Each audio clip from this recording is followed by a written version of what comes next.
नमस्कार दोस्तों, मैं सुनीता राजा सिंह महाविद्यालय से। आज हम भीष्म साहनी की कहानी अमृतसर आ गया पर बात करेंगे। सबसे पहले भीष्म साहनी के बारे में थोड़ा जान लें, क्योंकि किसी भी रचनाकार की रचना हम पढ़ते हैं तो उसकी सामान्य जानकारी हमको अवश्य होनी चाहिए। भीष्म साहनी जो है ये भारत के विभाजन से पहले जो रावलपिंडी जगह है वहाँ पर इनका जन्म हुआ था, जो अब पाकिस्तान में है, रावलपिंडी। 8 अगस्त 1915 में इनका जन्म हुआ और वहाँ घर पर ही इनकी शिक्षा दीक्षा हिंदी और उर्दू में हुई। प्रारंभिक शिक्षा उस समय अधिकतर घर पर दी जाती थी, उसके बाद विद्यालय में ही गए और उसके बाद लाहौर से इन्होंने एमए अपना पूरा किया अंग्रेजी साहित्य में। उसके बाद फिर 1958 में विभाजन के पश्चात पंजाब विश्वविद्यालय से इन्होंने पीएचडी की उपाधि प्राप्त की। फिर ये विभाजन से पहले भी ये शिक्षण कार्य करते थे और साथ साथ में व्यापार भी करते थे। विभाजन के पश्चात भी ये अध्यापक रहे। दिल्ली विश्वविद्यालय में भी प्रोफेसर के रूप में इन्होंने पढ़ाया और उसके बाद अनुवादक के रूप में भी इन्होंने काम किया और रूसी भाषा की लगभग 2 दर्जन पुस्तकें इन्होंने उन पुस्तकों का अनुवाद हिंदी में किया। तो इनकी ये रचना हमको आज पढ़नी है, अमृतसर आ गया। 11 जुलाई 2003 को इनका निधन हो गया दिल्ली में। आप देखिए कि भीष्म साहनी, कृष्णा सोबती, यशपाल ऐसे रचनाकारों ने भारत विभाजन की त्रासदी को बहुत नज़दीक से देखा है। उन्होंने खुद इसको महसूस किया है, तो इसलिए उनकी रचनाओं में ये चीज़ें बहुत ही प्रामाणिकता के साथ और बहुत ही संवेदनशीलता के साथ उनकी रचनाओं में हमें ये विभाजन की त्रासदी देखने को मिलती है।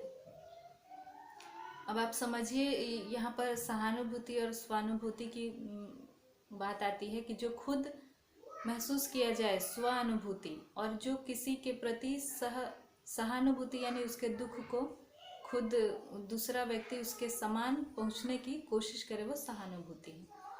लेकिन सहानुभूति कभी भी स्वानुभूति का स्थान नहीं ले सकती है। अगर किसी की माँ नहीं है तो उसके दर्द को वो ही समझ सकता है जिसकी माँ ना हो।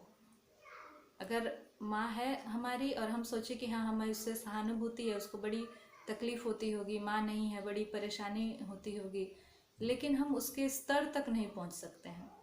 तो यही इन रचनाकारों की विशेषता है कि कृष्णा सोबती, यशपाल हैं और भीष्म साहनी हैं। ये जो रचनाकार जिन्होंने इस त्रासदी को खुद भोगा, उन्होंने उसको फिर अपनी रचनाओं में लिखा, तो वो ज़्यादा प्रामाणिक और यथार्थ और बहुत ही संवेदनात्मक चित्रण इन्होंने किया है। कहानी है अमृतसर आ गया। इनकी रचनाओं की भी थोड़ी चर्चा कर लें। उपन्यास, इनके तमस उपन्यास पर इनको साहित्य अकादमी पुरस्कार मिला। तमस भी भारत विभाजन की त्रासदी पर आधारित है। इसके अतिरिक्त मायादास की माड़ी इनका एक अन्य उपन्यास है। कहानियाँ, चीफ की दावत, ये अमृतसर आ गया, वांगचू, ये कहानियाँ बहुत प्रसिद्ध हैं। नाटक कबीरा खड़ा बाजार में। इसके अतिरिक्त और भी इनकी बहुत सारी रचनाएं हैं और ये एक हिंदी के साहित्य में प्रेमचंद की परंपरा के रचनाकार माने जाते हैं। अमृतसर आ गया कहानी भी भारत विभाजन के त्रासदी पर ही आधारित है। ये उस समय का वर्णन है जब भारत विभाजन का उद्घोष होने वाला था। उसके कुछ समय पहले एक जो रेल है वो पेशावर से चलकर और दिल्ली तक जा रही है।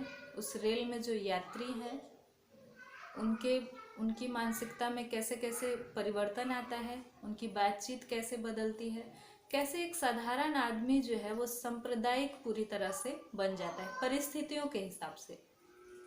वो सभी मध्य वर्ग और निम्न वर्ग के लोग हैं, वो किसी के साथ मारकाट नहीं करना चाहते हैं, लेकिन परिस्थितियों के अनुसार उनके अंदर कितना परिवर्तन आ जाता है।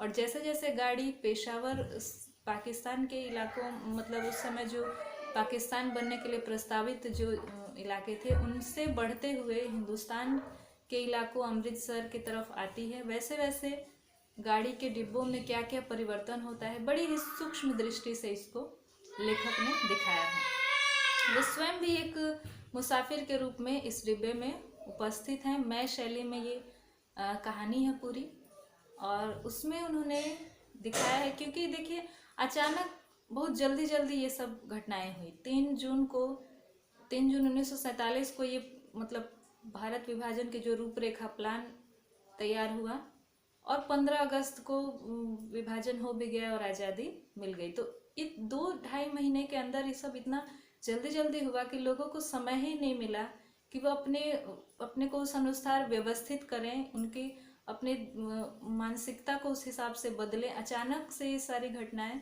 एकदम से घटित होती चली गई, और बड़ी ही अटकलबाजी, कैसे होगा, विभाजन हो जाएगा तो ये शहर पाकिस्तान को मिलेगा कि हिंदुस्तान को। कोई कहता था ऐसा थोड़ी होगा कि अपना घर परिवार छोड़ के सब कोई दूसरे जगह चले जाए, अरे इतने सालों से रह रहे हैं तो यही ना हमारा घर है। इस तरह की कई तरह की अटकलबाजियाँ उस समय चलती थी। तो जो डिब्बे में मुसाफिर हैं उसमें हिंदू भी हैं, मुस्लिम भी हैं, और कुछ तो मुसाफिर हैं जो चढ़ रहे हैं, 1-2 स्टेशन बाद उतर जा रहे हैं, लेकिन कुछ ऐसे हैं जो जिनके बारे में पूरी कहानी में चर्चा है, जो शुरू से थे और अमृतसर के बाद भी वो बने हुए हैं, जिनमें एक सरदार जी हैं, 3 पठान हैं, एक दुबला पतला बाबू है, एक बुढ़िया औरत है, और एक ये लेखक। ये कुछ मुसाफिर हैं जो शुरू से अंत तक उस डिब्बे में बने हुए हैं। तो यही उसके गवाह हैं कि कैसे कैसे स्थान के परिवर्तन के साथ साथ स्थिति में परिवर्तन आता है। जो शुरू में पेशावर का इलाका था, उसके बाद झेलम स्टेशन आया, ये सब मुस्लिम बहुल इलाके थे। वहाँ पर जो तीनों पठान थे वो बहुत ही एकदम तनाव मुक्त और हंसी मजाक कर रहे हैं, और एक तरह से बाबू को अपनी बात, जो एक दुबला पतला बाबू है वो हिंदू है, तो उसको अपनी बातों बातों में उसकी खिल्ली उड़ा रहे हैं कि तुम इतने दुबले हो, तुम मांस नहीं खाते हो, ये लो मांस खा लो, इस तरह से उसको चिढ़ाते हैं इस एक तरह से। लेकिन वो बाबू कुछ नहीं बोलता है, वो थोड़ा 1-2 जवाब पश्तो में। और हाँ, देखने की बात ये है कि वो पश्तो बोल रहे हैं, पेशावर का वो भी रहने वाला है। वो तीनों पठान भी पेशावर के रहने वाले हैं, और ये बाबू भी पेशावर का ही रहने वाला है। तो इसका स्थान तो वो हुआ ना जहाँ पे वो इतने सालों से रह रहा है, उससे ज़्यादा उसको लगाव होना चाहिए। लेकिन क्योंकि वो मुस्लिम बहुल इलाका है और अमृतसर अनजान जगह होते हुए भी हिंदू बहुल इलाका है, तो इसको अमृतसर ज़्यादा अपना लगता है, और वहाँ पर वो कुछ नहीं बोलता है। जितना ये पठान लोग उसको चिढ़ाते हैं तो वो हाँ हूँ बस मुस्कुरा कर जवाब दे देता है, और एक भय के माहौल में सारे मुसाफिर जी रहे हैं। वहाँ जो एक नया मुसाफिर है वो चढ़ने का प्रयास करता है, उसके साथ पूरा सामान है। अब जब अपना घर गृहस्थी छोड़कर, घर परिवार जगह को छोड़कर दूसरी जगह जाकर नई जगह गृहस्थी बसानी है, तो बहुत सारा सामान उन लोग के साथ रहता था, जिसमें खाट, संदूक, बड़े बड़े गठरियाँ, तो ये सब लेकर के वो आदमी चढ़ने की कोशिश कर रहा था। लेकिन वहाँ पर पठान, क्योंकि वो मुस्लिम बहुल इलाका था, इसलिए पठान के अंदर इतनी उसके अंदर हिम्मत आ गई, उसको लगा कि नहीं ये हिंदू यहाँ जगह नहीं है, और उसको लात मार करके वो उतार देता है। अब देखने की बात ये है कि वो पठान भी, चाहे हिंदू बाबू, चाहे जितने भी मुसाफिर बैठे, सब निम्न मध्य वर्ग के लोग हैं। विभाजन के बारे में किसी को नहीं पता है क्या उससे लाभ होना है, क्या हानि होनी है, लेकिन सबसे ज़्यादा परेशानी इसी वर्ग को उठानी पड़ी।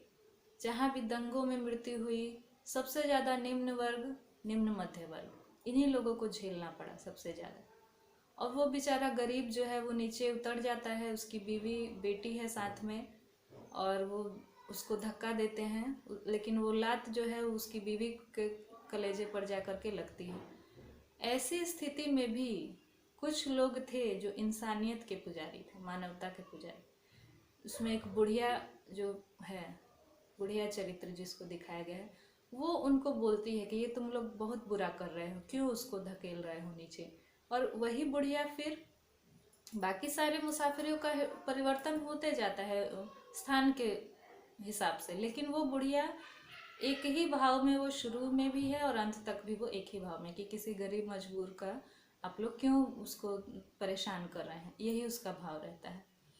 और यहाँ से जब तक उसके बाद वजीराबाद आता है, वहाँ भी मुस्लिम बहुल इलाका है। वहाँ देखते हैं लेखक खिड़की से बाहर, तो देखते हैं कि कुछ दंगे के आशंका लगती है कि दंगा यहाँ पर शायद हुआ है, क्योंकि सारी खिड़कियाँ फटाफट रेल की बंद होने लगी। तो इसके बाद इस स्टेशन से गाड़ी खुलने के बाद और ज़्यादा डिब्बे में पूरा भय व्याप्त हो गया। लेकिन जब सभी के चेहरे पर भय आ गया, लेकिन जब पठानों ने सुना कि कौन सा स्टेशन है तो वजीराबाद, तो उनके चेहरे का तनाव ढीला हो गया एकदम। वो लोग एकदम आराम से हो गए और अपना लेट गए, मस्ती में अपना बातचीत करने लगे। लेकिन हिंदुओं का चेहरा बिल्कुल पीला पड़ गया था। अब देखिए कि कैसे सांप्रदायिकता जो है वो दिमाग पर हावी हो गई थी उन दिनों, कैसे लोग उसके बस में आ गए थे पूरी तरह से। जो ये रेल का डिब्बा तो कुछ समय के, मतलब वो अजनबी ही सब होते हैं, कुछ समय की पहचान है, लेकिन ऐसी स्थिति आ गई थी कि अपने घर के पड़ोसी जो है, जहाँ पर कि सालों से जो साथ में रह रहे हैं, उन पर भी विश्वास करना मुश्किल हो गया था। ऐसी स्थिति उस समय आ गई थी। आगे की कहानी की चर्चा हम अगले वीडियो में करेंगे। तब तक आप इस इतने कहानी के इतने भाग को पढ़ेंगे, समझेंगे। आगे की चर्चा हम अगले वीडियो में करेंगे।